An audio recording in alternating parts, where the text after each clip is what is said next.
Welkom by ons video oor hoe om verskillende kameraformate te verstaan.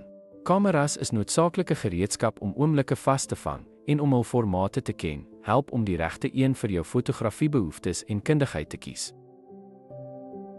Kompakte kameras is perfek vir alledaagse fotografie.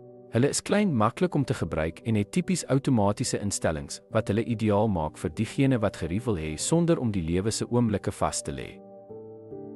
DSLRs of digitale enkelingsreflekskameras word deur beide professionele persone en stokperdjie-entoesiaste verkies.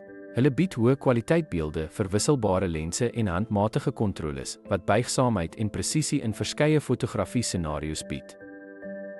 Speellose kameras is soortgelyk aan DSLRs, maar sonder die speelmeganisme. Hierdie ontwerp maak voorsiening vir 'n kleiner kamerahuis en vinniger autofokus, wat hulle 'n gewilde keuse maak vir fotograwe wat draagbaarheid soek sonder om kwaliteit in te boet. Wys- en skietkameras is basies en ontwerp vir informele gebruik. Met beperkte handmatige kontroles en 'n vaste lens, is hulle perfek vir diegene wat eenvoud en gebruiksgemak in hul fotografie verkies. Medium-formaat kameras is hoë-end opsies met groter sensors. Hulle bied beter beeldkwaliteit en word dikwels in kommersiële of ateljeefotografie gebruik, waar detail en duidelikheid van die allergrootste belang is. Kitskameras bied die vreugde van onmiddellike fotodruk. Gewild vir persoonlike of informele gebruik, bring hulle 'n nostalgiese aanslag aan fotografie wat gebruikers toelaat om hul herinneringe onmiddellik in fisiese vorm te behou.